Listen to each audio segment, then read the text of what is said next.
Right, welcome back. It's the Racing Post Football Postcast. Bruce Millington, Henry Hardwick and Mark Langdon looking ahead to a trio of TV treats on Sunday. 12 o'clock, we've got Tottenham versus Palace. 2:15, Man City, Arsenal. 4:30, Chelsea, Man United. What an amazing triple header that is. It's going to be absolutely superb. So we'll start with the game at Wembley, 12 o'clock, Tottenham versus Palace. Mark Langdon, I'm so hopelessly underprepared. I don't have the prices. So tell us what's going to happen while I frantically jab away at my phone. Well, of course, you're off to Wembley for this one, Bruce. I don't think you'll see Palace get their first away goal. I was looking at Tottenham to win to 0 at 11-10, but I think I'm going to be slightly more adventurous and go for the 1-0 at 7-1. I know most people expect a thrashing here for Crystal Palace, but actually Tottenham have been at their best this season when they've been able to counter-attack against teams Liverpool, Borussia Dortmund, Real Madrid. In games when teams were sat back at Wembley, they've had much more sort of trouble. They had the 1-0 victory against Bournemouth. They were leading Burnley 1-0 until Wood equalised in injury time, and the Swansea game was 0-0 when probably 1-0 would have been about right. So on another day, we could have been sat here and saying, well, Tottenham have beaten all these, sort of lower teams, if you like, in terms of their status within the Premier League, all by 1-0. So I was looking at that. I mean, Palace outside of Zaha don't look like they've got a goal in them. And I think if they are 1-0 down, I think Hodgson, I don't see him chasing the game. I think he sort of quite happily, almost take a 1-0 in a way and think, okay, that there's easier tasks to come. I don't see him wanting to get beat like he did at Man City or whatever and Manchester United. So I think, it all depends when the first goal comes. If they can do what sort of the other teams have in terms of frustrating Spurs, it could be a sort of more narrow victory than many anticipate. What do you think will happen, Henry? Slightly different from Mark. I fancy Spurs and over 2.5 goals, 4-6 Paddy Power. Obviously, great result in midweek for Spurs, and they're absolutely flying. I think it'll be a good atmosphere there. They seem to be more comfortable playing at Wembley now, and it's just hard to see Palace keeping them out. Really, this would have copped in 5 of Spurs' last 9 games. Palace conceded 5 at City, 4 at United, even 4 at Bristol City. I know it's like second team in the cup, but still. And also, there's a slightly different angle which Palace seem to have improved since they've gone with this Zaha-Townsend dynamic. So they do carry a little bit more of a threat than perhaps they did earlier in the season. Alderweireld is out for Spurs at the back, so maybe they could have a sniff of a chance. But either way, Spurs thrash them, you cop, and if Palace nick one, you still probably likely to cop as well. So that'd be my angle where they're going. Wilf always plays well against Spurs, by the way. I imagine that Aurier will probably come back in for his speed up against him, and Sanchez as well up there. So maybe Tottenham are better equipped now. It's just Palace 2 shots on target combined in their matches against Liverpool, Man City, Manchester United, and Newcastle, which doesn't bode well. They had 4 against Burnley, who obviously were sat back. So I mean, it'd have to take a change in emphasis really from Roy for them. Well, I mean, it is absurd that a Premier League club literally does not have a single fit forward. It's just pathetic. It's ludicrous, but we are where we are. I'll tell you one thing though as well. All these. Do you remember Danny Rose with his, I want us to buy players that I don't have to Google? Those guys that you mentioned, Aurier, Sanchez, they've been absolutely brilliant, haven't they, Mark? I mean,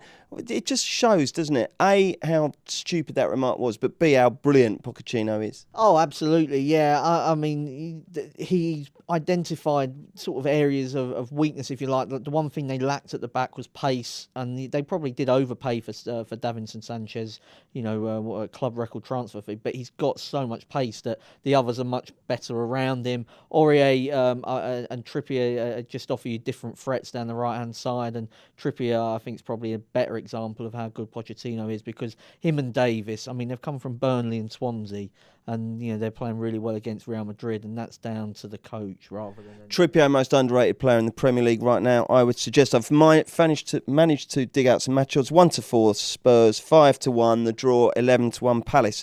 So punters are going to be on the back foot if Palace do get anything at Wembley, but they've still got 2 more great chances to get out of trouble, because at 2:15 on Sunday, we've got Man City versus Arsenal. Man City 2-5, 4-1 the draw, and 6-1 Arsenal. Henry, 6-1 your beloved Gunners for a league match. That's amazing, isn't it? Are they a smidgen of value at that? No, I don't think so. They're not, are they? Let's be honest about it. I was saying to Mark before we come on, Arsenal have only lost 1 of their 9 games against City, but that's soon to be like 2 out of 10. But I like Aguero first scorer each way. The last 3 games he's started against Arsenal, he scored in all of them. 2 of those were the first goal. He come off before Jesus at Napoli in midweek. So he looks likely to start against Arsenal, and it's just impossible to see, him not getting like at least 5 or 6 chances against Arsenal's defence. I mean, I think there was a thing said that when Arsenal switched to this three at the back, they sort of improved, and their results did improve when it happened. But I think that was just more of a case of they were playing rubbish teams, and I just don't think it suits Arsenal's way of playing, because they can't get they've not really got anyone to bring the ball out of the three at the back, and they can't get the ball forward quick enough. And they don't really look defensively any more solid than prior when they were playing 4-4-2. So, yeah, I think City, Aguero first scorer each way is the way to go. I mean, City scored 3-4 goals, which could easily happen. He's going to get one, and hopefully it's the first.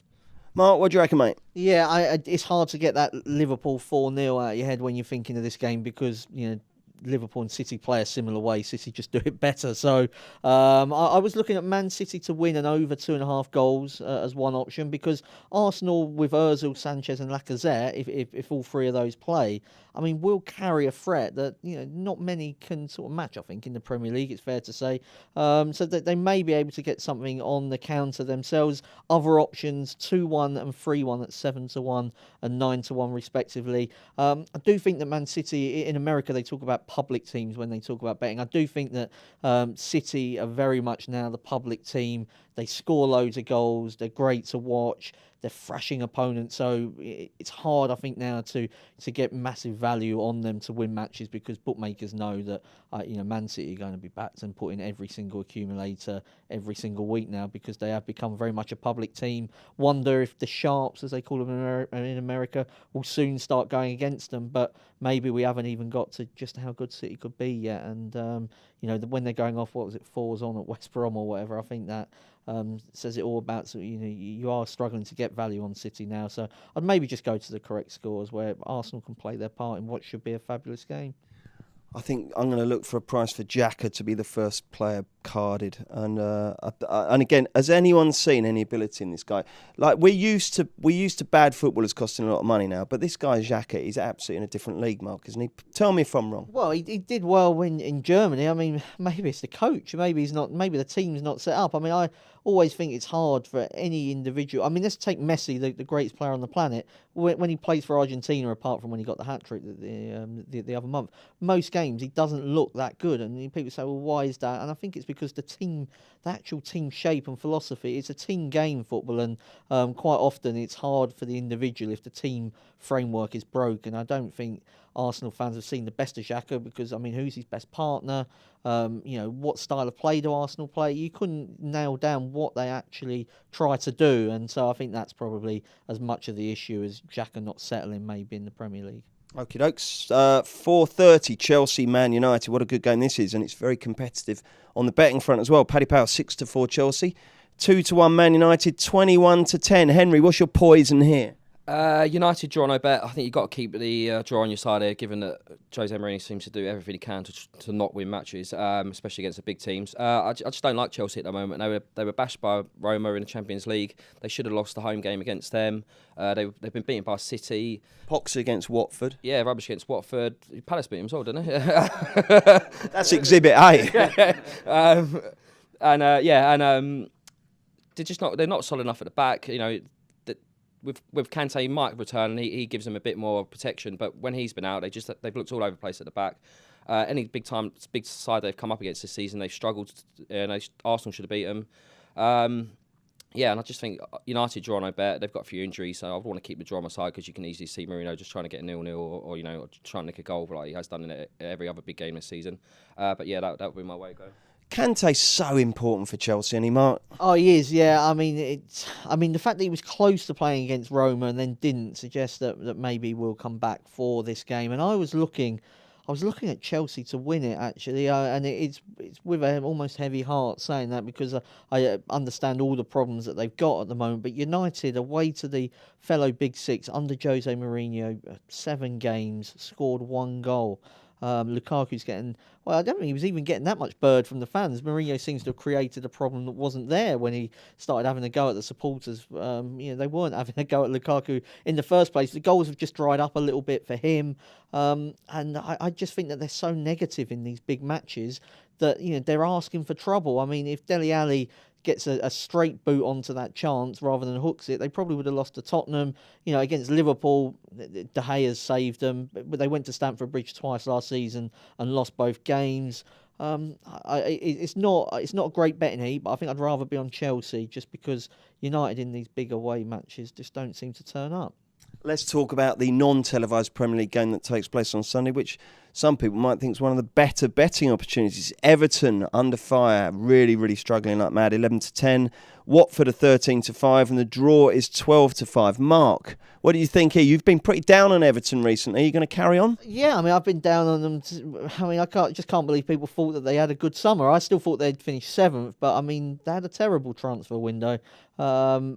Joey Barton's very harsh criticism of David Unsworth did make me laugh, though, when he sort of say he looks like a PE teacher and he's too fat and stuff like that. But I mean, he looked like a caretaker trying too hard to me at Leicester, making some big team calls. We're bringing back Aaron Lennon and Morales, 2 wingers to add pace to the team. But what can you do about that defence? I mean, it's so slow. It's so average. I think the Watford, not sure they'll win the game, but I think maybe a draw, because if they set up reasonably defensively, I mean, where are Everton going to create the chances? I mean, it's been a shocking season for them. I don't agree with colleague Dan Charles, who thinks they're in a relegation battle. I think that they are too good for that, but don't think the points will be coming against Watford, so maybe the draw. I was thinking actually about that since Joey Barton said that about Unsworth. Who is the most successful fat football manager there's ever been? I mean, have we had many? I suppose Steve Evans used to be, but that's very much at a lower level, isn't it? I mean, can you think of any good fat football managers? I went to the playoff final, I think. It's a League One playoff final, Rotherham were in it. And I was sitting right behind Steve Evans, Rotherham Orion, I think. And for like the whole game, all Steve Evans does was like put his trousers up over his belly, literally the whole game, like that. Well, Benitez is quite tubby, isn't he? I suppose he is, yeah. Fat Spanish waiter, don't they, at Stamford Bridge? I mean, Big Sam got the Big Sam reputation. Isn't he just big rather than fat, though? Yeah, I think he's reasonably big boned. It's probably one of them pints of wine he sinks in Chinese restaurants or whatever when he's been.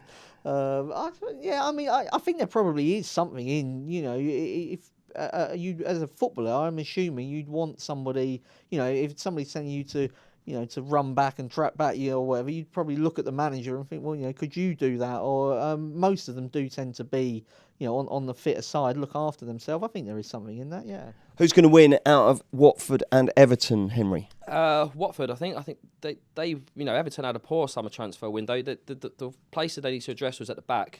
Williams and Jagielka, there's just no pace there.